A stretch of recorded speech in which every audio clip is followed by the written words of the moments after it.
paano ba tayo magpiprint ng ating mga waybills at sino ba talaga magpiprint ng mga ito? So yun yung pag-uusapan natin today, so keep on watching.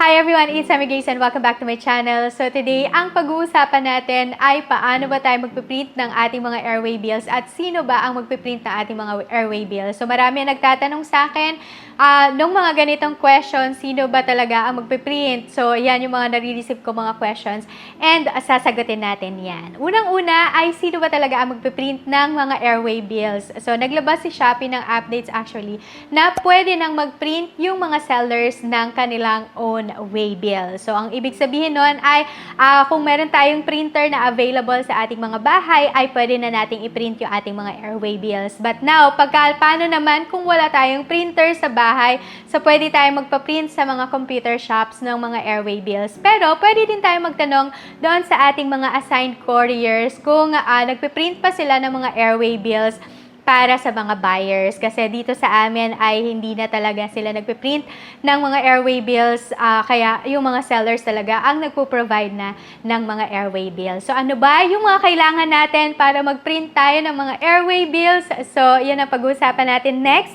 So ang kailangan natin syempre ay meron tayong printer. So pwede din naman na ordinary printer lang yung ating gamitin. Kagaya ko for the longest time, yun lang talaga yung ginagamit ko. So sa bond paper lang ako nagpiprint ng mga airway bill. So, sa isang bond paper ay meron kang mapiprint na 4 na waybills. So, yan. So, kung ang ginagamit mo ay yung printer, so, pwede kang gumamit ng printer, ng bond paper, at ng packaging tape. So, gumagamit ako ng ganitong packaging tape. Yan. Ganyan siya kakapal para at least kapag nilagay ko siya doon sa packaging or sa pouch nung order sa akin ay talagang hindi mababasa yung paper. Kasi madali lang mabasa yung paper, so madaling masira. At mabubura talaga yung nakalagay doon. So, hindi na talaga natin makukuha yung RTS kapag nabasa ito or kaya naman ay hindi na din madedeliver doon sa ating mga buyers kapag nabasa yung ating airway bill. Kaya ang ginagawa ko ay binabalot ko talaga siya ng clear na packaging tape. Pero kung meron naman kayong thermal printer, yan, pwede na natin gamitin yung thermal printer natin. So, ito yung mga guidelines na nilabas ni Shopee kung paano tayo magpiprint ng ating mga airway bills. So, number 1 ay kailangan yung mga airway bills must be printed on good quality A6 na sticker paper. So, pwede tayong gumamit ng sticker paper pero make sure lang na hindi mag-smudge ito, hindi mabubura yung sticker paper. Kasi yung sticker paper ay sometimes meron talaga siyang parang kino-compatible no, na printer. So, yan. So, kailangan, importante talaga na hindi mabubura or mag-smudge yung airway bill natin doon sa sticker paper. Pero yan, A6 sticker paper to avoid issues with scanning. So, for optimal printing quality, nagre-recommend naman si Shopee na mag-print tayo ng ating mga airway bills sa thermal printer. So, ito yung ginagamit ko ngayon. So, ayan, meron na ako dyang thermal printer. Nakabili na ako finally. Pero for the last 3 years ng aking journey ko sa Shopee ay ang ginagamit ko talaga ay bond paper lang. So, ngayon pa lang ako nakabili ng thermal printer.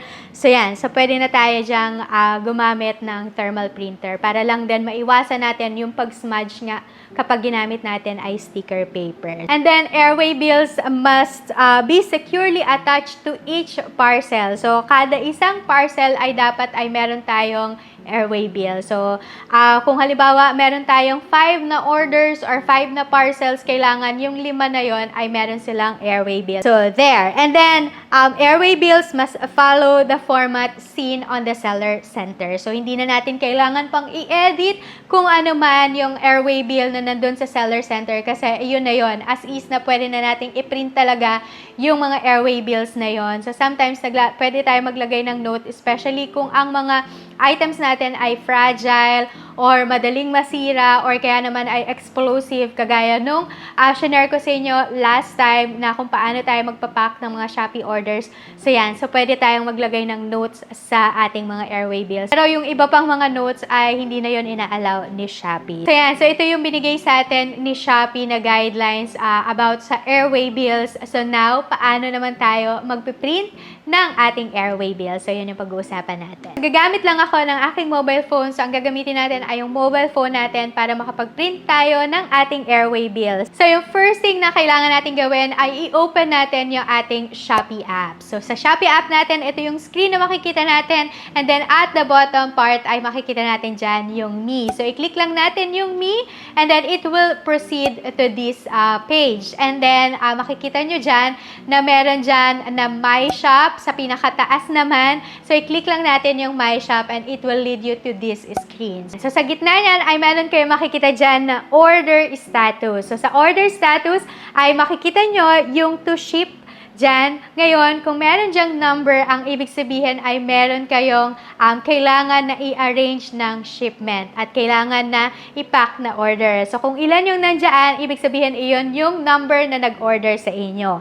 So, let's say for example, ang meron ako dito ay 1. So, meron tayo dyang i-click na 1 na to ship. So, i-click lang natin yung to ship. And makikita natin itong screen na to. So, now, paano natin malalaman na ready na to para i-arrange natin yung pick up or yung shipment? So, makikita nyo dyan, dun sa color red na nakalagay dyan ay arrange pick up. So, meron tayong dalawang options na pwedeng gawin. It's either to arrange pick up or i-arrange natin yung drop off. So, ano ba yung difference ng dalawang ito? So, yung difference ng dalawa ay kapag arrange drop off, ang ibig sabihin ay yung mga sellers ang magda-drop ng mga parcels or ng mga orders ng buyers natin doon sa service center or doon mismo sa office ng mga couriers. Now, kapag naman arrange pick up, ang ibig sabihin lang nun ay yung courier or merong rider na darating sa bahay natin sa pick up address na sinet natin and then sila ang kukuha ng ating mga parcels or ng mga orders sa atin. Pero syempre, di ba, meron pa rin talagang disadvantages and advantages yung dalawang ito. So like for example, kapag drop off ay kailangan mo pa, sobrang inconvenient nun, lalo na for mga stay-at-home moms na kagaya ko na hindi naman talaga ako araw-araw lumalabas ng bahay. So yan, very inconvenient yun for us na pupunta ba tayo doon sa couriers.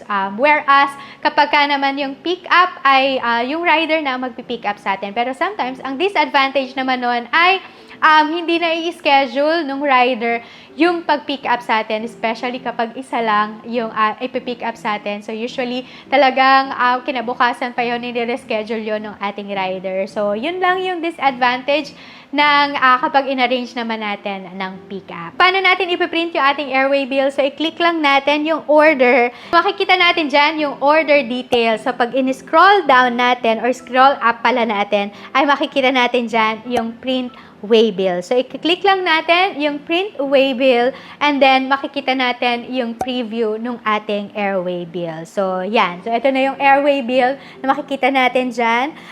Dahil meron nga ako ditong isang isi-ship ay pwede na natin i-print. So, ang click lang natin dyan sa pinaka-top portion ay makikita nyo yung icon na printer. So, yun yung i-click natin.